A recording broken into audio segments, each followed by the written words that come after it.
Welcome back everyone. The PlayStation 5 has been out for a little bit of time now, not quite a year, but what I can tell you is that I'm a complete fan of PlayStation 5s. I'm a complete fan of PlayStation in general. I've owned every console. I haven't played every game, but I've been engrossed in their whole entire lineup. And the only concern, I think this is a bad way to say it. I'm not even going to bring this up first, but one of the best things about my PlayStation 5 that I've loved, I own the digital version. I should have bought the disc version to be completely honest. But here's the thing, the PlayStation 5, in my opinion, from all of the current generation consoles that have came out, and to be honest, even of all consoles that I've owned previously, including the Nintendos, the Xboxes, the PlayStations like this, the PlayStation 5, in my opinion, especially the digital one, is, I think, the best looking console that has ever came out. I think it's a beautiful console, let alone the features and all those different things. It's just such a good looking console, and I'm such a fan of this specific thing that I think Sony did a great job with this specific device. I think the digital and the disc model, I wish they just made a disc model to be completely honest, but I think the PlayStation 5, the way it visually looks is so baller, and I'm such a fan of this console. And that even goes to say with the controller, the things that PlayStation and Sony did with the controller, I am a huge fan of it. I mean, I bought the PlayStation 5 controller before I even bought the PlayStation 5, to be completely honest, which is so funny. Now the reason I did that was so I can connect it to some other devices and play games through there. But this controller feels great in the hand, and the one thing I like about Sony that Xbox and Microsoft, I don't know why they do this, they just have a rechargeable controller. They don't have you throw batteries in. I know some people prefer that. Me personally, I don't prefer that. I wish they had an option without having to buy a separate rechargeable battery. But the PlayStation 5 controller with those adaptive triggers, it's one of my favorite things of all time. And just the layout of this console is beautiful. It looks so good. It's a massive console for sure, but like I mentioned, it's one of the best consoles of all time, and I'm a huge fan of the way this console looks and the way this console performs as well. Now, another big thing that's not necessarily changed, but definitely going from the predecessor, the PlayStation 4, to the PlayStation 5, we saw a massive improvement in the user interface, and that's way more apparent now than even when it first came out. When it first came out, there were issues, there were some bugs here and there were a lot of issues even, some PlayStation 5s not starting up and stuff, which was pretty scary. The same thing happens with every console during launch, but the PlayStation 5's user interface going from the PlayStation 4's user interface was a massive difference. I look at my Xbox Series X and compare it to my One X in terms of UI, it's literally almost the same exact thing, and that's something that's pretty sad.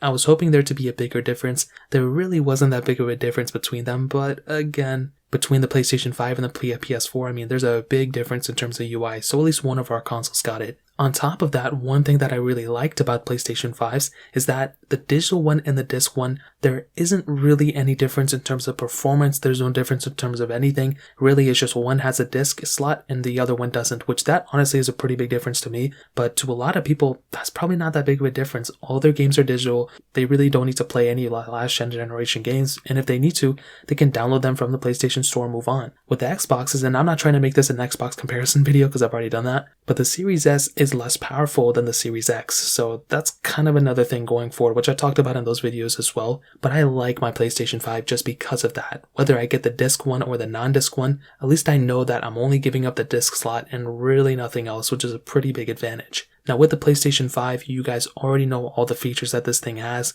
HDR technology, ray tracing, which is cool. You can play games up in 4K. You can also play up to 120 frames per second with 120 Hz output, which is really cool. As long as your monitors support it and as long as the games are compatible. It's not like every single game is going to be supported, but also it's not like every monitor is supported too. If you have a monitor that only plays in 60 frames per second, you already know that the console is not going to be able to play outside of it. So in terms of playing it up in 120 frames or anything. So definitely keep that in mind. But me personally, I don't even play games at 120 frames per second, so it's really not that big of a deal for me. Now, obviously, we also know that, there's a lot of backwards compatibility for PlayStation 4 games, so you have that capability. And also, it boosts your game's, speed and gives you smoother frame rates for those PlayStation 4 games, which is also very, very awesome. So you have a pretty large array of games that you can play from. And the bigger thing is that the upscaling, all those things, 120 frames per second, those are awesome things to have on the PlayStation 5. And I really do think that when at first the PlayStation 5 came out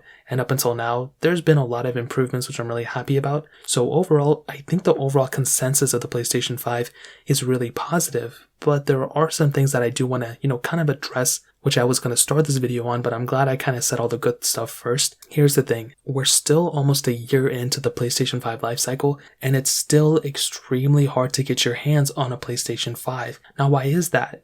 Obviously the main reason is because there's a shortage on consoles, there's a shortage on chips all over the world, and it's no fault of anyone's. We couldn't predict this, but I'm still surprised that we're still stuck in the same situation. And it's crazy because this stuff happened even before the pandemic, even with the PlayStation 4s, PS3s, PS2s probably. People have to wait outside to get their hands on these things. And, these manufacturers really need to change the way they do things. Mostly because, we have, eBay, we have all these other places that end up, people buying these consoles and reselling them for way overpriced. And that just affects the consumers more than it affects anyone else's. It affects the manufacturers too, because they want people to get their hands on these consoles so then people can play these games on them. And that's the problem. The one aspect is that, less and less people are able to get their hands on these consoles because it's so hard to buy it. But on top of that, and this is an even bigger issue, is that these game developers, people like, whoever make these games, these big ones, they're not going to go ahead and make games specifically for these consoles when not that many people own that console. So that's why games like GTA 6 and all these games that are going to be coming out, I really don't think they're going to come out for the past generation, so the PlayStation 4s,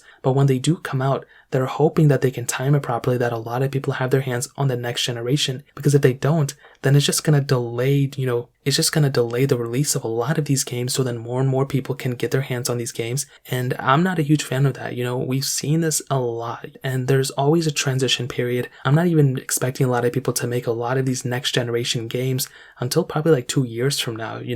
If you remember the transition from the PS3 to the PS5, there was a lot of, change, I'm going to be honest, but there was a lot of delay in terms of those games. And there was also a lot of games that were on the PS3 and the PS4 as well. And that's pretty much what's going to happen here. I think by the time GTA 6 comes out, I think it's going to be a next generation game, mostly because it's going to be such a crazy powerful game with a ton of assets, and it's going to probably have a hard time running on the PS4 and the, previous generation. But again, these game developers are only going to make these games if a ton of people, have their hands on these consoles. If Sony only sells like 100,000 of these consoles, they're not going to make games for this. Look at the Wii U, that thing didn't sell like crazy, and Nintendo kind of just gave up for it, and people just kind of stopped making games for it because nobody really bought it. Now with the Nintendo Switch, you have a ton of consoles out everywhere, so there's a huge plethora of people who have their hands on these consoles.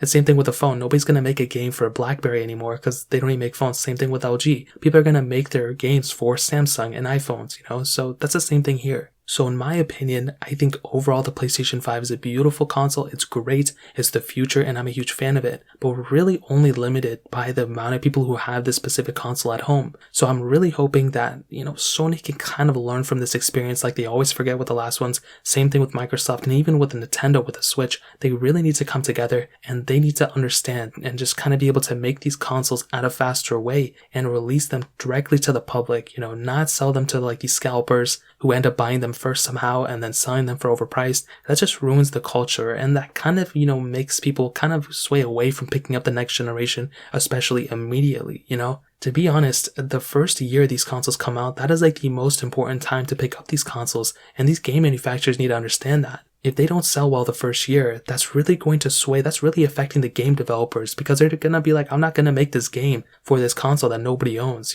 So hopefully we can see what it is in the future. I'm hoping by next year, a lot more people, I'm hoping it's just available everywhere. You can walk in somewhere and pick it up without having it be a big deal, but I guess we'll see what happens in the future. If you guys have any other questions or anything, let me know in the comment section below. Hit the like button, that would mean so much, but definitely hit that subscribe button. More importantly, everything else, I love every single one of you guys. Hopefully I'll catch you guys in the next video. Peace out till then.